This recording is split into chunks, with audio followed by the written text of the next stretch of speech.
Bonjour et bienvenue dans l'émission d'Auteur à Auteur. Je suis ravie de vous retrouver dans cette émission, mes chers amis, sur un sujet qui me tient à cœur étant sophrologue de formation. Le corps m'a toujours intéressée et j'ai rencontré le livre de Marie-Thérèse Piroli qui s'appelle Le corps. Alors j'affiche sa couverture, Le corps messager de l'âme, avec Marie-Thérèse Piroli aux éditions Le Lotus et l'éléphant.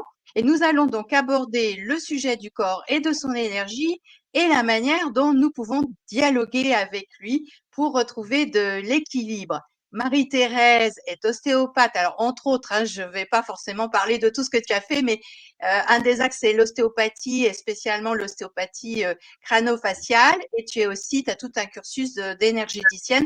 Donc, le corps, c'est aussi ta passion. Bienvenue Marie-Thérèse et bonjour et bienvenue dans mon émission. Merci de m'avoir invitée, je suis ravie d'être avec toi et bien sûr, effectivement, tu as raison, nous sommes animées toutes les deux par la passion du corps. Et c'est vraiment important parce que le corps, c'est souvent ce mal aimé, on ne veut pas le voir, on ne sait pas trop comment finalement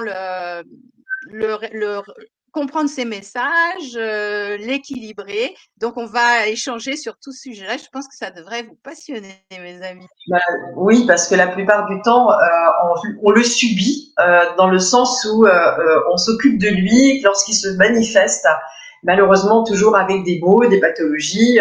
Là, on va commencer à s'occuper de notre corps.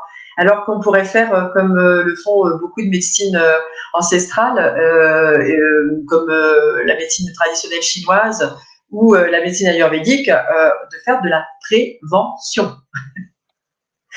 C'est ce qui nous manque un Et petit ça, c'est peu. vraiment important. Ouais, la manière de faire de la prévention, la manière de mieux le connaître, quand même, c'est notre vaisseau. C'est notre vaisseau qui transporte l'esprit. Si le corps, il est capoute, excusez-moi du Ouais, terme, mais on pourra plus faire grand-chose.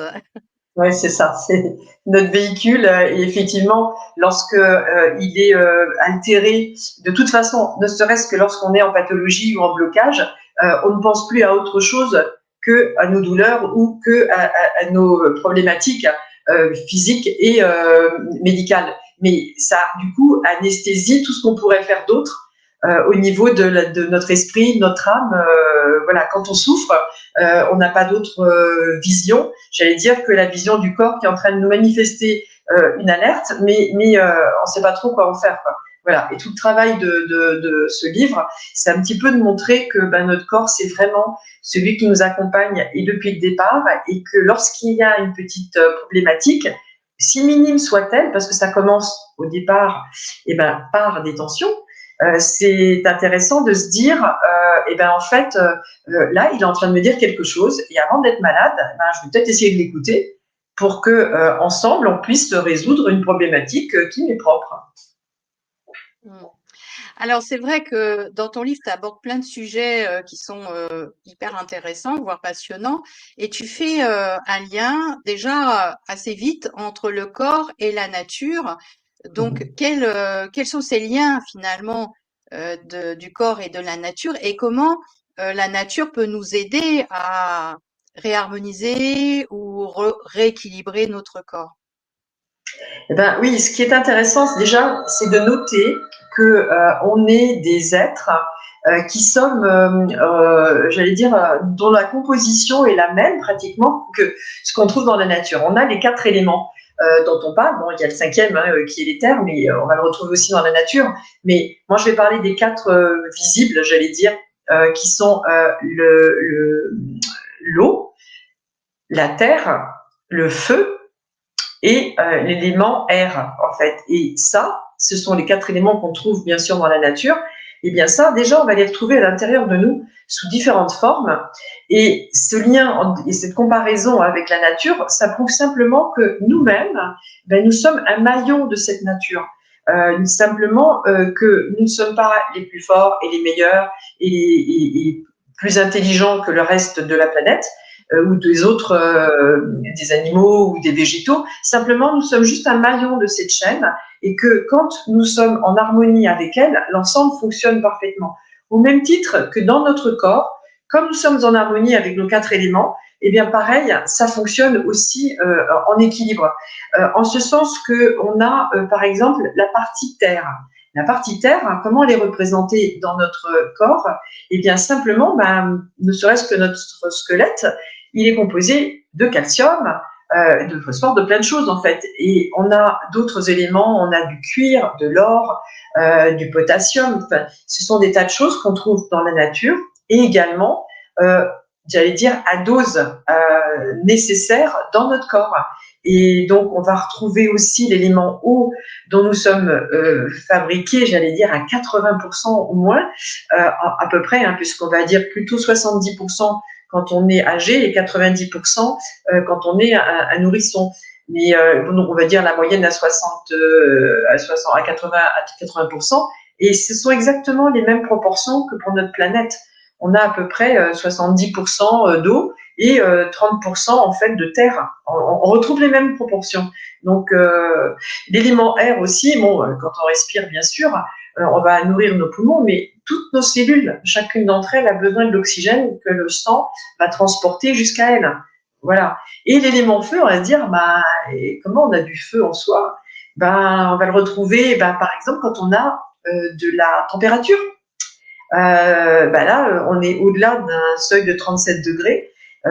Et bien, lorsque c'est en excès, on va être en hyperthermie ou en hypothermie lorsqu'on est en deçà de ces 37 degrés, qui est notre température d'équilibre.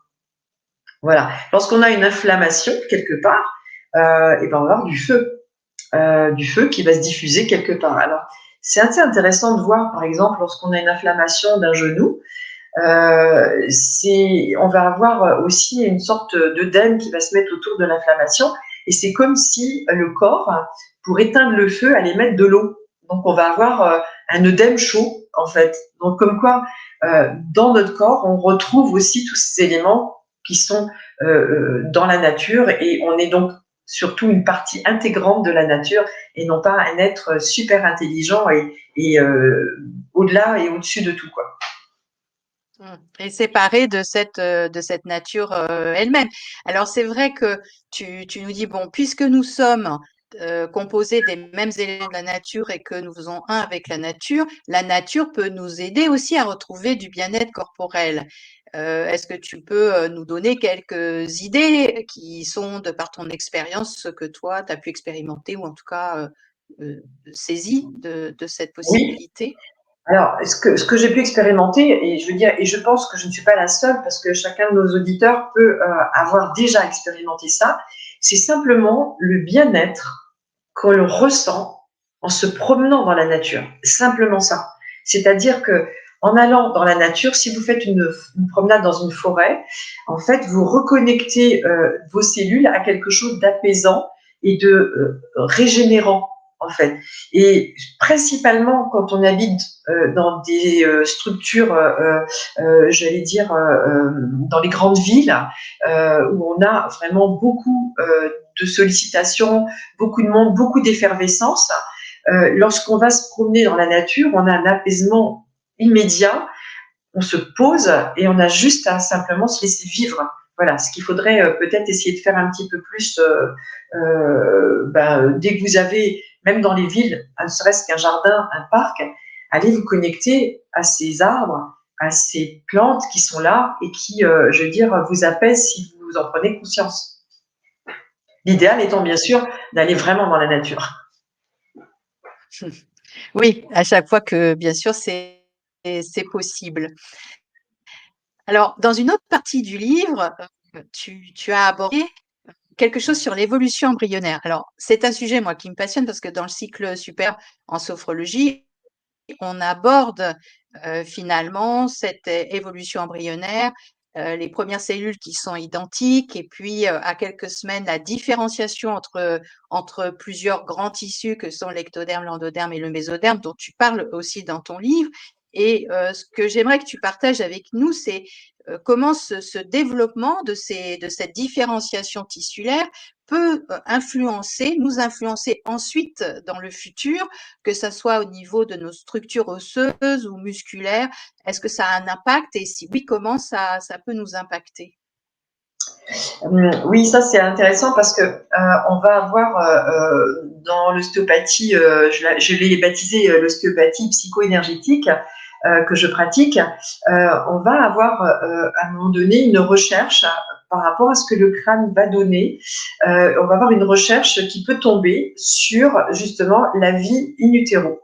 Et là, c'est un domaine extrêmement important parce que le futur bébé, donc le fœtus, lui va vivre tout ce qui se passe autour de lui et tout ce que sa maman va vivre de façon émotionnelle. Ça va directement impacter ce bébé. Comment? Bah, par le biais de toutes les hormones qui vont être produites par la maman et qui vont passer la barrière placentaire et donc informer le bébé des émotions que vit la maman.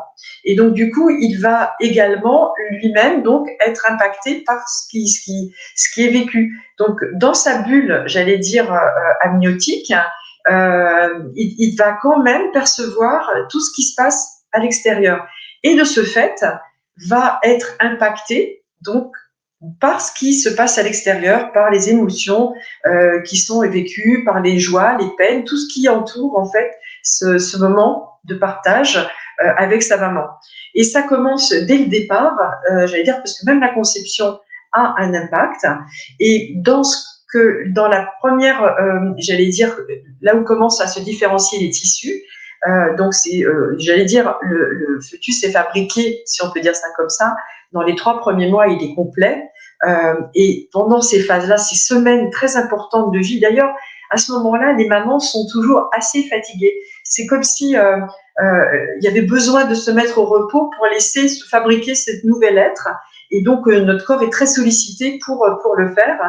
Et à ce moment-là, on a même parfois comment dire, des développements qui sont perturbés par les émotions que vivent les mamans. C'est assez intéressant de voir, par exemple, ce qui peut se passer au moment où la maman sait qu'elle est enceinte. Est-ce qu'elle est heureuse de cet événement? Est-ce qu'elle l'attendait? Est-ce que c'est une surprise? Est-ce que c'est quelque chose de pas prévu, de perturbant? Et ben tout ça, ça va être inscrit déjà dans les cellules et dans le développement. Et parfois, on peut même avoir, par exemple, si la maman, au cours de ces 3 premiers mois, va avoir des problématiques de, je sais pas, une grande frayeur ou, je sais pas, un membre de sa famille a eu un accident ou quelque chose qui va la perturber vraiment au niveau de la peur, et ben peut-être que ça va influer, j'allais dire, sur la fabrication, entre guillemets, des reins de l'enfant. En fait, il peut y avoir, si ça se tombe au même moment que le développement embryonnaire donc des reins,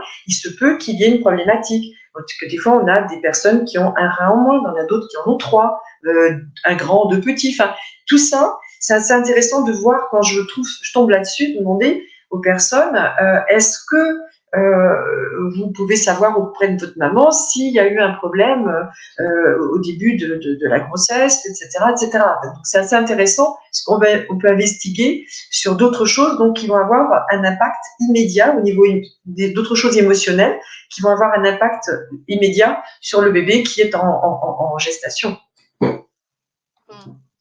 Oui, ça nous fait appel à la mémoire du corps, en fait. Et quand Complètement. on œuvre avec le corps, on comprend qu'il a une mémoire et qu'il inscrit non pas juste le factuel, mais aussi les émotions, aussi des réactions à des situations. Alors, en sophrologie, on a des techniques du cycle sup avec le son pour aller mobiliser ça. Mais tu nous parles de l'ostéopathie psycho-énergétique. Et comment, en fait, tu peux travailler, si tu nous donnes quelques idées, parce que c'est un sujet à lui tout seul, mais comment tu peux travailler finalement avec la mémoire du corps quand ça émerge pour justement apaiser cette mémoire? Eh bien, si je continue sur l'exemple, par exemple, des reins, avec une problématique qui s'est passée pendant la grossesse, donc moi, je vais être informée par le crâne, parce que dans cette ostéopathie, donc, dont la base est bien sûr l'ostéopathie crânio-faciale, et en fait, on va partir du crâne, et à partir du crâne, en fait, je vais avoir l'information que c'est la vie in utero que j'ai à traiter sur cette séance-là. Et à partir de là, donc, je vais trouver donc des organes qui vont être en lien avec ce que le crâne va me donner. Et donc, puisqu'on parle du rein, je vais avoir à travailler le rein pour pouvoir le mobiliser, parce que souvent, il reste figé dans une position, en fait. Parce qu'il faut savoir que le rein, c'est assez impressionnant. Dans une journée, il peut, j'allais dire, parcourir 400 mètres. C'est ce qu'on nous dit dans les études, mais en fait, parce qu'il est attaché sur son pédicule rénal, et toute la journée, le rein fait ça, ce qui lui permet sa filtration, etc. Et donc, lorsqu'il y a des émotions, des peurs, des émotions de peur surtout, parce que le rein est impacté avec la peur, vous allez vous retrouver bloqué dans une position. Et donc, du coup, voilà l'intervention qu'on va avoir, ça va débloquer, en fait, donc physiologiquement, les reins, ça va leur redonner leur mobilité, et du coup, ils vont être mieux filtrés déjà, et émotionnellement, donc, parce qu'on est dans la partie psycho-émotionnelle, ça va débloquer peut-être le fait que ça va avoir impacté sur cette personne des peurs peut-être de tout, je sais pas, peur d'avancer dans la vie, peur du nouveau, peur de se lancer. Enfin, il y a plein de choses qui, avec des reins figés, peuvent empêcher la personne de s'épanouir dans sa mission et dans ce qu'elle a à faire. Les peurs vont la bloquer. Oui, et ce que je trouve toujours intéressant, c'est de se dire qu'il n'y a pas qu'une seule méthode qui va bien fonctionner, mais que des fois, c'est l'agencement de plusieurs approches qui vont permettre de sortir d'obstacles ou d'ornières dans lesquelles on pourrait se trouver. Donc, et après, à chacun de voir ce qui va le mieux fonctionner pour soi, parce que tout ne fait pas tout pour tout le monde. Enfin, en tout cas, ce que je ressors de mon expérience d'aujourd'hui.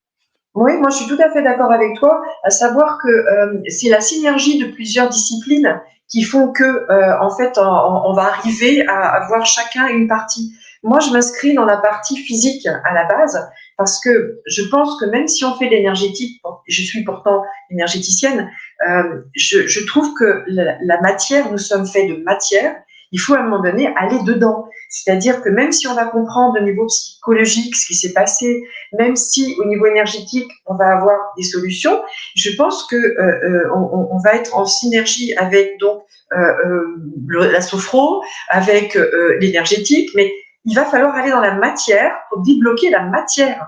Donc les cellules, les structures organiques, osseuses, vous voyez, et tu vois, et là, moi, je pense que l'ensemble va agir et faire des choses. Et lorsqu'on fait de la sophro ou de la psycho, des fois on se rend compte qu'on est limité parce qu'il va falloir aller dans le physique. Au même titre, moi, à un moment donné, je vais me sentir limitée parce que le travail physique va demander un développement autre. Alors, ça peut être de la sophro, ça peut être de la psycho, mais c'est intéressant d'aller voir l'autre facette parce que les choses vont se débloquer ensemble. Et alors, quand les personnes font plusieurs disciplines, ce que je leur dis souvent, c'est comme s'ils prenaient en fait le TGV. Le TGV parce que là, ils vont avoir une explication. Donc, le corps va libérer sa mémoire donc cellulaire. Donc, ça va permettre en fait par la sécurité que va conférer la structure qui va être apaisée et sécure, va conférer de la sécurité pour aborder des sujets émotionnels. Parce qu'il faut savoir une chose, c'est que quand on fait de la thérapie, le corps ne livre jamais quelque chose qui peut le mettre en danger. C'est simple. C'est comme s'il avait enfermé à l'intérieur de lui tout ce qui avait pu être difficile à vivre et tellement émotionnel qu'il n'a pas pu le gérer au moment où c'est arrivé. Et donc, ça fait des réservoirs de mémoire émotionnelle et surtout, le corps ne va pas les libérer s'il n'est pas sécure. Moi, mon rôle s'inscrit là-dedans, c'est de remettre de la structure et de l'appui dans le squelette et pour en faire une charpente solide qui va permettre à la personne d'avoir sa sécurité intérieure qui permettra ces déblocages. En fait, c'est vraiment une synergie, en fait. Hein. Oui, et je te rejoins tout à fait, Marie-Thérèse, parce que dans l'idée où on a plusieurs strates ou plusieurs dimensions, qu'est-ce qui est prioritaire maintenant? Est-ce que c'est de s'occuper du corps dans son organique? Est-ce que c'est s'occuper de l'émotionnel? Est-ce que c'est prioritaire de s'occuper de sa psychologie? Est-ce que c'est prioritaire de s'occuper de son énergie? On voit bien que on passe par différentes strates et du coup, la synergie de plusieurs approches devient hyper intéressante. Oui, parce qu'en fait, on rentre par une partie. Si on a des personnes qui rentrent par le côté psychologique, à un moment donné, ils vont être arrêtés. Et ça va être intéressant de pouvoir apporter une structure solide qui leur permettra de développer encore plus et d'ouvrir encore plus leur corps à la mémoire des choses qui remontent. Maintenant, si l'approche elle est physique, comme c'est mon cas, à un moment donné, moi je vais sentir que, eh bien, il va falloir aller discuter, aller parler, aller sortir par le verbe des émotions qui ont besoin qui remontent à la surface. Et ça va être intéressant pour la personne de pouvoir enfin les évacuer, non pas dans son inconscient, mais là commencer à en avoir la conscience et de le verbaliser. Donc c'est intéressant vraiment de s'aider soi-même par multiples facettes. Il n'y en a pas une seule qui est meilleure que les autres. C'est pour moi une synergie de plusieurs techniques et surtout celle qui va bien à la personne. Voilà. Et puis parfois, c'est une partie on commence par une partie, on a un certain travail à faire avec une certaine méthode, et puis ensuite, eh bien, on a terminé avec cette méthode, on va en engager une autre, et voilà. Et en fait, petit à petit, on arrive à se retrouver soi-même, et c'est ça qui est important. Et on fait des fois un bout de chemin avec les patients, et puis le travail que nous on a à faire en psycho-énergétique, en ostéopathie psycho-énergétique est terminé, et il y a peut-être autre chose derrière, voilà, et il va s'orienter après vers un thérapeute qui va aller vers la suite, voilà. Ou on peut le faire en simultané avec des thérapies différentes en même temps qui permettent à la personne de travailler. Maintenant, il ne faut pas en avoir 50 non plus parce que je pense quand même qu'il faut quand même se concentrer sur ce qui est juste au moment où le corps permet d'accéder à certaines choses. Oui, j'aime bien l'idée, moi, d'avoir un objectif d'accompagnement qui a un but à atteindre et qui permet justement de ne pas partir dans tous les sens parce que Voilà, ça c'est important. c'est un corps, c'est un monde, c'est un univers, que dis-je, à lui tout seul. Donc, il y a tellement de portes et d'espaces que c'est important, à mon sens, d'être ciblé sur ce qu'on veut obtenir quand on va rencontrer voilà, des professionnels ou des praticiens. Alors, dans ton livre, il y a un autre sujet que j'avais envie de mettre en avant, c'est ce qui concerne le diaphragme et les diaphragmes, parce on connaît bien le diaphragme euh, qui est à la base des poumons, c'est celui-là, voilà, il y a tellement d'exercices de respiration. Aujourd'hui, la respiration, c'est un des facteurs vitaux, des facteurs vitaux de notre vie, mais il n'y a pas qu'un seul diaphragme. Et donc, ce que j'aimerais, si tu peux nous parler un petit peu des différents diaphragmes qui existent, à quoi ils servent et comment on peut les harmoniser entre eux peut-être? Alors, ce qui est intéressant de savoir, c'est que les diaphragmes ont leur raison d'être par rapport à la verticalité.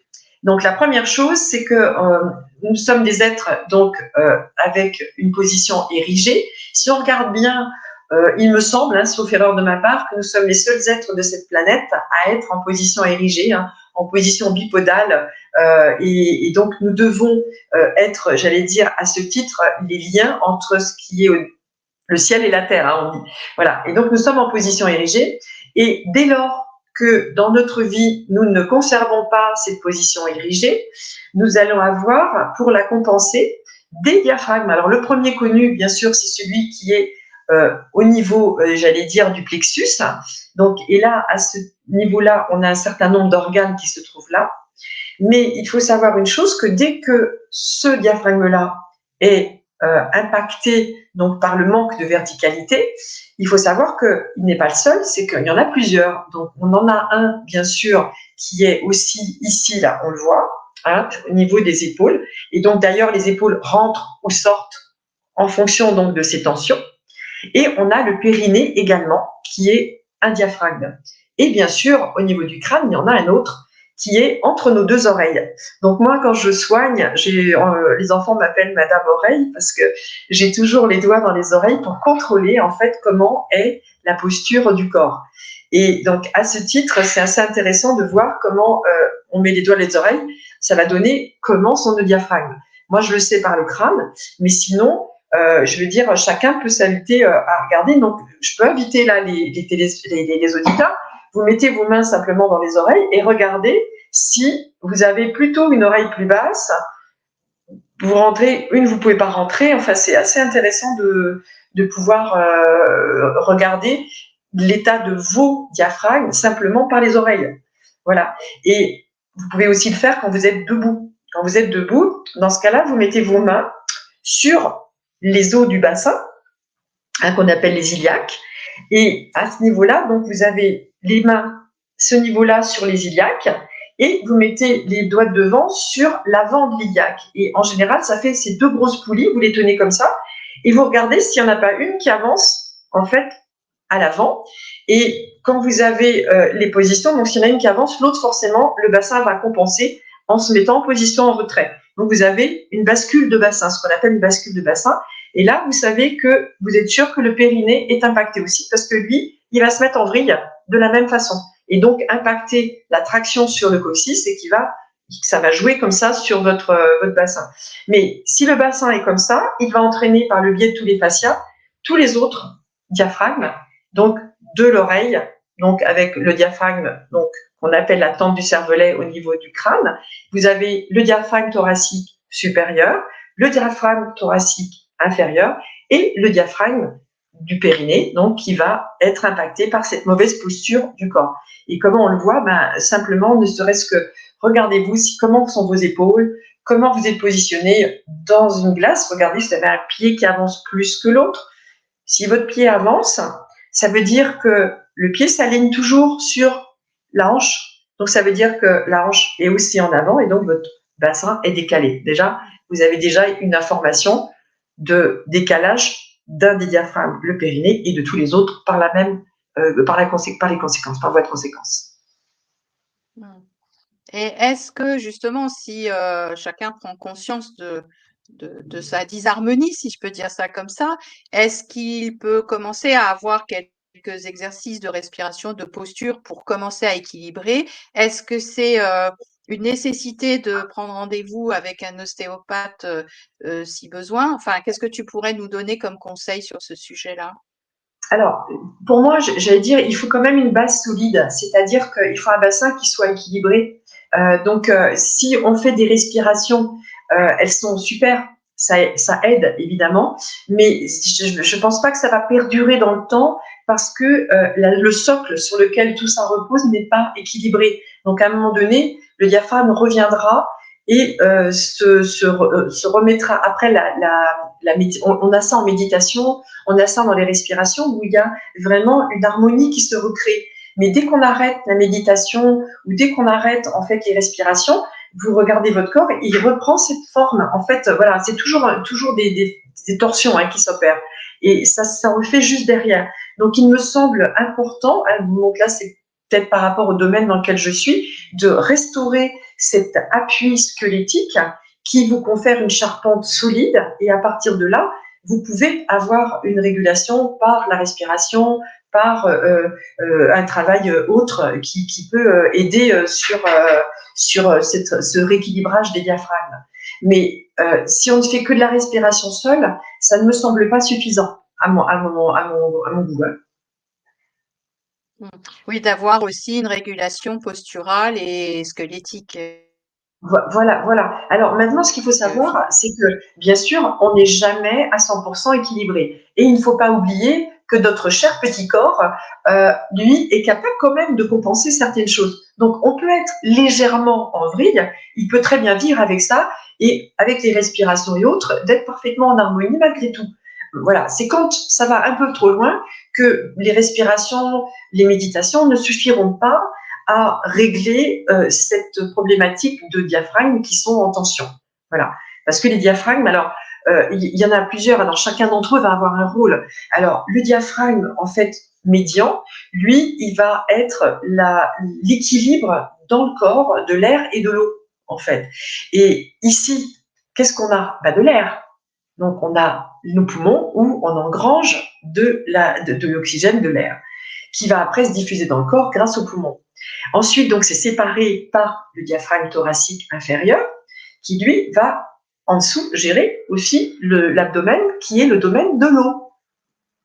Donc, nous avons, quand on est en déséquilibre, on le voit souvent sur des personnes qui ont un abdomen qui est un petit peu dilaté. On a souvent le diaphragme qui est collé en fait sous les côtes, et ces personnes-là ont souvent la sensation de manquer d'air, donc de ne pas pouvoir respirer ou de s'essouffler très vite lorsqu'ils sont en activité, Pourquoi? Parce que le diaphragme ne peut plus remplir sa mobilité, il ne peut plus descendre et faire ce mouvement en fait de massage des organes qui sont autour de lui. Donc, et là, il y en a quand même quelques-uns, hein, l'estomac, le foie, le côlon transverse, le pancréas, la rate, il y a du monde par là quand même. Et donc du coup, vous avez systématiquement, et puis bien sûr au-dessus les poumons et le cœur. Tout ça, c'est engrangé autour, au-dessus et au-dessous du diaphragme. Et donc lorsqu'il est verrouillé, forcément, vous allez avoir un impact sur tous ces organes autour. Et lorsque ensuite on peut le réguler, donc ça va régler cette histoire d'eau et d'air sur ce diaphragme qui est thoracique médian. Hein. Et c'est ce qu'on fait en ostéopathie, on essaye de régler ce mécanisme. Ensuite ici, lorsque c'est verrouillé, c'est le diaphragme de l'air. Donc le diaphragme, en fait, de tout ce qui est l'air est relié quand même à ce qui est masculin. Et donc il y a ce diaphragme-là bloqué, c'est les poumons, c'est aussi tout ce qui est en lien avec de la tristesse.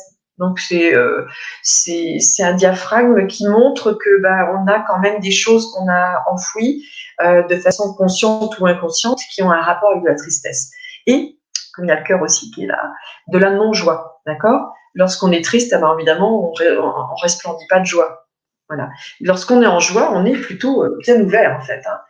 Et le dernier diaphragme, en fait, au niveau du périnée, lui, il gère tout le domaine de l'eau. C'est intéressant de savoir que ce diaphragme va gérer aussi tout le retour veineux des jambes.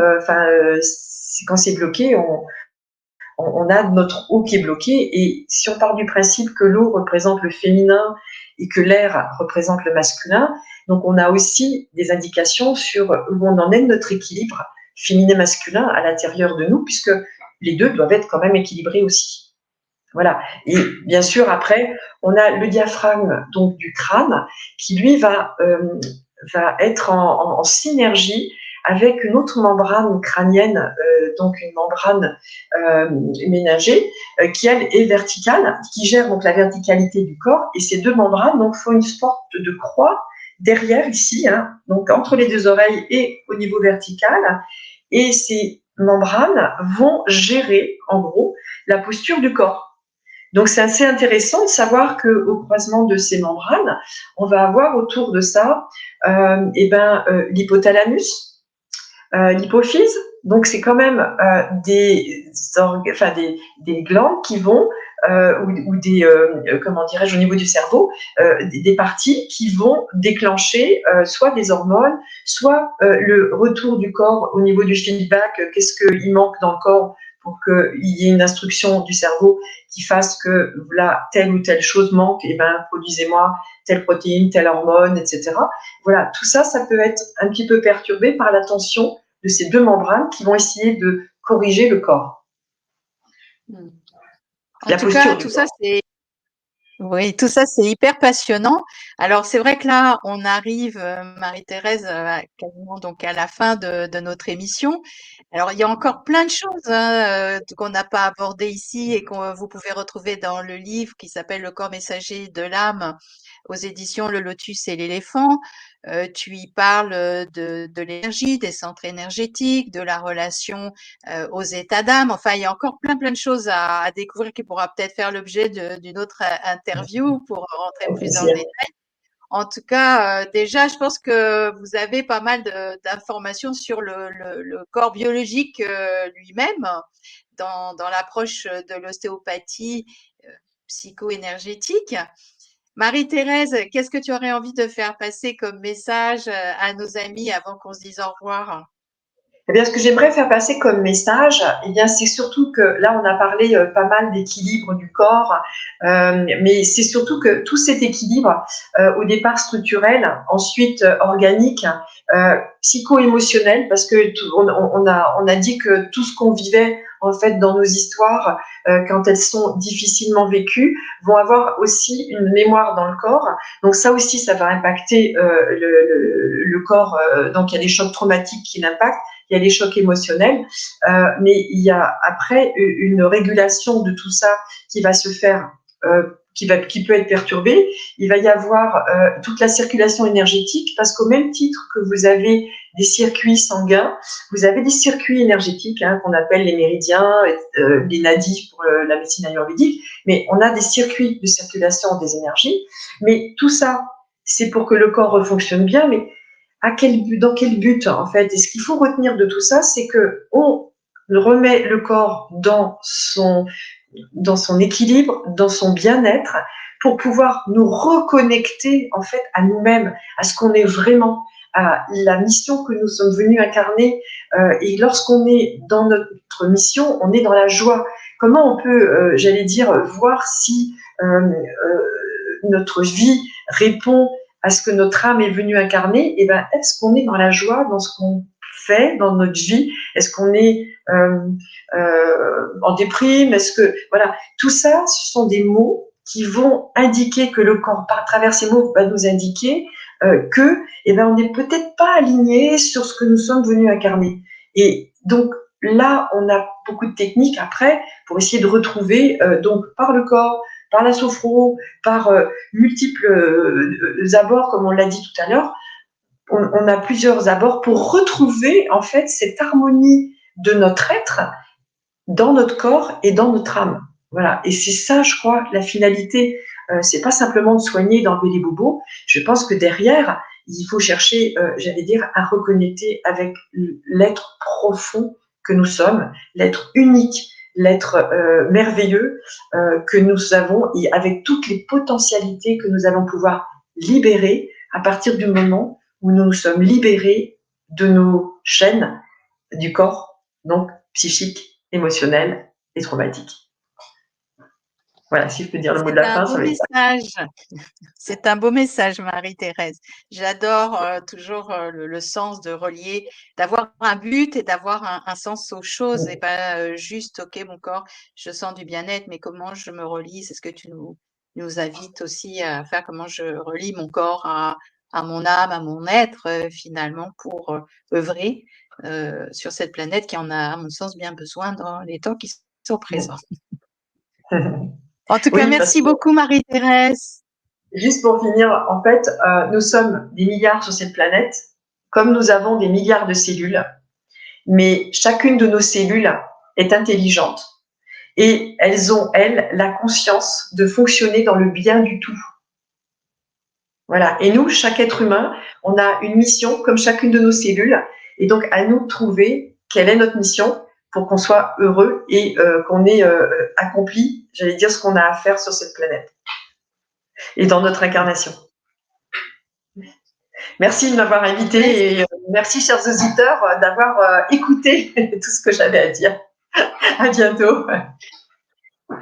Merci Marie-Thérèse, merci 10 000 fois. Merci à vous tous et à vous toutes aussi de suivre ma chaîne YouTube Les Voix d'Harmonie et de passer ces moments ensemble de cette manière. Je vous souhaite une belle fin de journée ou une belle soirée en fonction du moment où vous écouterez l'émission. Et on se dit à la prochaine fois. Je vous fais plein de gros bisous et à bientôt. À bientôt. Au revoir à tous.